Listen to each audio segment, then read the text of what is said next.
Who are you? Who are you? मैं Bloch, इस सरजमीन का वारिस, और तुम्हारी शनाख्त ये है कि तुम एक कब्जागीर, लुटेरे और जानवर हो, और कुछ नहीं है तुम्हारी शनाख्त। सबसे पहले ये बलोच यकजहती कमेटी ये क्लेम कर रहे हैं कि doctor Mahrang Baloch and other arrested, ये डॉक्टर मारंग बलोच को और इन सबको रात 5:30 बजे यानी सुबह के वक्त 5:30 बजे शहरी के बाद इन्हें अरेस्ट कर दिया, गिरफ्तार कर लिया गया है। इनकी एक कॉल पर पूरा बलूचिस्तान बंद हो जाता है। हम उस महारंग से बात करने की बजाय को अगवा कर रहे हैं, और मैं अगवा का वर्ड इसलिए यूज़ कर रहा हूँ कि सुबह उनको डॉक्टर महारंग को वहाँ पर पुलिस ने रेड करके गिरफ्तार किया अपेरेंटली, लेकिन उसके बाद का डॉक्टर महारंग का कुछ पता ही नहीं। आप देखिए पाकिस्तान की आलमी कितनी सुबकी करवा रहे हैं। जर्नैल मारंग बलोच को नोबेल प्राइज़ के लिए नॉमिनेट किया गया है, मिलेगा या नहीं ये अलग बात है। कितनी बड़ी ये खबर बनेगी। नोबेल प्राइज़ के लिए नॉमिनेटेड एक खातून है, उसको फौज ने गिरफ्तार कर लिया या अगवा कर लिया, गायब कर दिया है। क्या वहाँ पर असल जो सारा मामला था वो मारंग बलोच की वजह से है? बाकी वहाँ पे सब ठीक है, तो अगर आपने मारंग बलोच को पकड़ लिया तो बाकी हालात काबू आ जाएंगे? जी नहीं, हालात और ज्यादा बिगड़ गए हैं। नमस्कार दोस्तों, जय हिंद। तो दोस्तों जैसा कि आपने इंट्रो में देखा कि मारंग बलोच को पाकिस्तानी आर्मी ने गिरफ्तार कर लिया और बताया जा रहा है उनको अगवाई किया है, गायब है, अभी तक उनका पता नहीं चला। ये सब काम करके ना पाकिस्तान ने अपनी वो एक बात बोलते हैं ना कि ताबूत में आखिरी कील ठोकी है भाई। ये वही हालात हैं जो 1971 में इन पाकिस्तानी आर्मी ने किए थे पाकिस्तान के अंदर। उसके बदले में क्या हुआ था? बांग्लादेश अलग हो गया। वही हालात अब ये बलूचिस्तान में बना चुके हैं। आसिफ मुनीर मुझे लग रहा है फ्रस्ट्रेटेड इस समय। ये इसकी समझ में नहीं आ रहा क्या किया जाए क्या ना किया जाए। ये उल्टे सीधे काम कर रहा है और ये बहुत जल्द पाकिस्तान टूटने वाला है। बहुत बुरी तरह से पाकिस्तान फंस चुका है इस समय, क्योंकि डॉक्टर मारंग बलोच कोई छोटी शख्सियत नहीं है।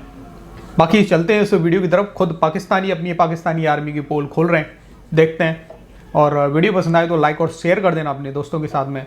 बाकी चैनल को सब्सक्राइब कर लेना। हाफिज साहब ने कहा जी अब हार्ड स्टेट बनेगी, मतलब अब किसी को ना बोलने दिया जाएगा हकूक के लिए और ना कुछ। और ये कहा गया जी के और बयानिया बनाने की कोशिश की इनका, क्योंकि अब बनता नहीं है बयानिया, इसलिए आम आवाम को समझ नहीं आता। बयानिया ये बना रहे हैं फौजी अकाउंट कि BLA का सियासी विंग है, ये जो BYC है या जो भी बलूचिस्तान यकजहती कमेटी है, ये BLA का सियासी विंग है। तो हाफिज साहब ने कहा जी अब हार्ड स्टेट बनना पड़ेगा, मतलब ये मारंग शारंग के लिए भी रियायत खत्म, इनको पकड़ना है और अब अंदर डालना है। और फौजी अकाउंट्स ट्वीट कर रहे हैं कि मारंग बलोच कभी भी बाहर नहीं आएगी। आप देखिए पाकिस्तान की आलमी कितनी सुबकी करवा रहे हैं। जर्नैल मारंग बलोच को नोबेल प्राइज़ के लिए नॉमिनेट किया गया है, मिलेगा या नहीं ये अलग बात है। कितनी बड़ी ये खबर बनेगी। नोबेल प्राइज़ के लिए नॉमिनेटेड एक खातून है, उसको फौज ने गिरफ्तार कर लिया या अगवा कर लिया, गायब कर दिया है। अच्छा चलें, नोबेल प्राइज़ की भी वैसे हकीकत यह है कि ये कभी भी इमरान खान जैसे लोगों को नहीं मिलेगा, जो वाकई ही बहुत बड़ी जंग लड़ रहा है।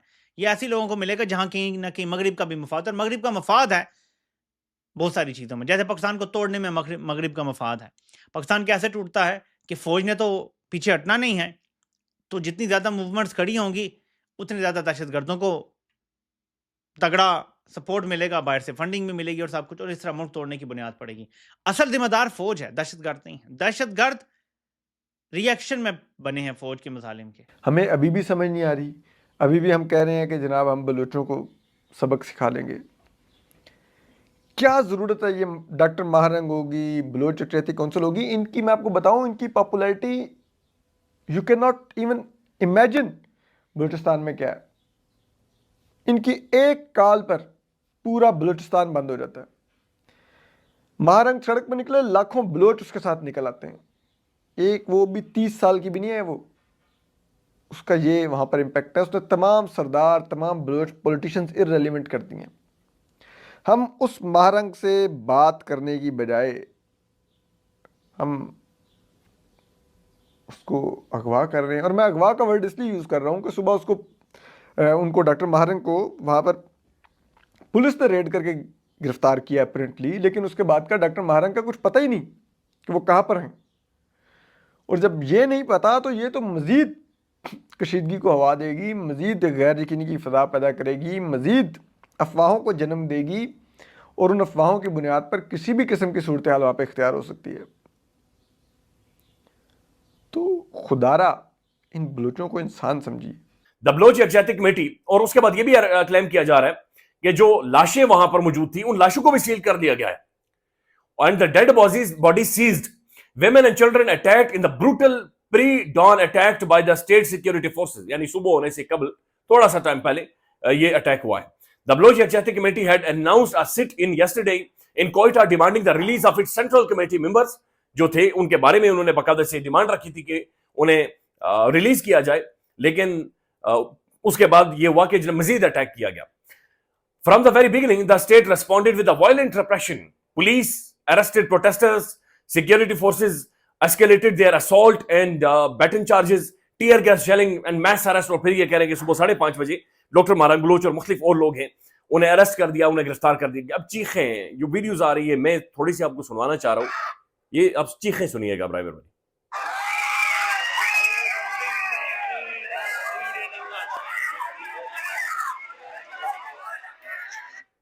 ये बच्चियों की चीखें हैं, ये नौजवान लड़कियों की चीखें हैं.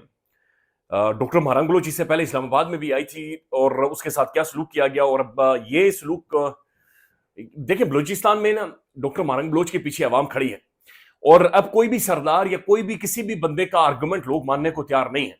हकीकत बात यह है कि डॉक्टर महरंग बलोच ही सेंट्रल अथॉरिटी है और लीडर या शख्स वही होता है जिसकी बात मानी जाती है, जिसके पीछे पब्लिक खड़ी हो. पावा पब्लिक का होता है, डंडा पब्लिक का होता है. हम लोग ये समझने से कासिर है, ये समझ नहीं आती हमें. इसी वजह से डॉक्टर महरंग बलोच को बैनुल अक़वामी मोस्ट रेप्यूटेड अवार्ड दिए जा रहे हैं. यानी इंटरनेशनली जिस खातून को नॉमिनेट किया गया है एक नोबेल प्राइज के लिए, आप उसे अरेस्ट कर रहे हैं, आप उसे वल्नरेबल कर रहे हैं. ये किस तरफ चीजें जाएंगी? हम क्यों बलोचियों के साथ या खासतौर पर इन डॉक्टर महरंग बलोच इन लोगों के साथ बैठकर आर्गुमेंट नहीं कर सकते, डिस्कस नहीं कर सकते? अब महरंग बलोच साहिबा जो है उनके हवाले से कोई खबर अभी तक नहीं आ रही है कि उन्हें किस थाने में रखा गया है या क्या है. ये कहा जा रहा है कि उन्हें गिरफ्तार कर लिया गया है. ये अब बलोच अमन कमेटी की तरफ से कहा जा रहा है कि उन्हें गिरफ्तार किया गया है या फिर लापता कर लिया गया, लेकिन उन्हें कहीं अभी अपीयर नहीं किया गया. तो महरंग बलोच साहिबा जो कि इस सारी तहरीक की रूह रवां है, उन्हीं को अब पकड़ के गिरफ्तार कर लिया गया है. अब ये वो एक चीज है कि जो आपने सही तौर पर वहां चोट लगाई है, जहां पे ऑलरेडी आप देख रहे हैं कि वो तो दुखे हुए हैं. कहीं वो अपने लापता लोगों को ढूंढते हैं, कभी वो ये कहते हैं कि जी आप जो लाशें आई हैं हमें कम से कम उनकी आइडेंटिफिकेशन करने दें, हमें देख लेने दें कि कहीं वो हमारे प्यारों की नहीं. फिर उसके ऊपर जब वो एहतजाज के लिए बैठते हैं तो फिर आप उनको और ज्यादा मारते हैं, उन्हें गिरफ्तार करते हैं. और ये अब सिलसिला दराज से दराज तर होता चला जा रहा है और अब ये बात पहुंच गई है महरंग बलोच साहिबा की गिरफ्तारी तक. लेकिन क्या महरंग बलोच साहिबा को आप गिरफ्तार कर लेंगे तो सब ठीक हो जाएगा? क्या वहां पर असल जो सारा मामला था वो महरंग बलोच की वजह से है, बाकी वहां पे सब ठीक है? तो अगर आपने महरंग बलोच को पकड़ लिया तो बाकी हालात काबू आ जाएंगे? जी नहीं, हालात और ज्यादा बिगड़ गए. तो दोस्तों देखो, महरंग बलोच को अरेस्ट करके सच में पाकिस्तान ने अपनी बर्बादी चुनी है. अब पाकिस्तान का टूटना तो बिल्कुल पक्का है भाई, क्योंकि इस समय जो बलूची लोग हैं, बलूचिस्तान के लोग हैं, वो बेचारे इस समय सड़क पे हैं. वो अपने गायब हुए अपने मतलब माँ बाप के लिए, भाई बहन के लिए वो सड़क पे बैठे हुए हैं. लेकिन उसके बदले में पाकिस्तानी आर्मी क्या कर रही है? उनको ही उल्टा मार रही है, फायरिंग कर रही है उनके ऊपर. और आज आपने देखा होगा कि 12 साल का एक छोटा सा बच्चा बेचारा, उसको मार दिया. ये बोलते हैं ना कि हम तो टेररिस्टों को मार रहे हैं बलूचिस्तान के अंदर, वो टेररिस्ट था, 12 साल का बच्चा छोटा सा, उसको मारा. मतलब यही काम कर सकती है इनकी आर्मी. पाकिस्तान की आर्मी सिर्फ महिलाओं को अगवा कर देगी, बच्चों को मार देगी, महिलाओं को मार देगी, बस इतनी हिम्मत है इनमें. इतनी हिम्मत नहीं है कि अपनी टक्कर की आर्मी के सामने खड़े हो जाएं. भारत के सामने आए, 4 बार पिल के गए. अफगानिस्तान डेली पेल ही रहा है इनको, BLA वाले पेल ही रहे हैं, TTP इनको पेल ही रही है. वैसे नंबर 1 की फौज है इनकी, सो कॉल्ड नंबर 1. बाकी दोस्तों आपका क्या कहना है भाई? अपनी राय कमेंट में जरूर देना. वीडियो पसंद आई तो लाइक और शेयर कर देना अपने दोस्तों के साथ में. बाकी मिलते किसी नेक्स्ट वीडियो में, तब तक के लिए जय हिंद, जय भारत.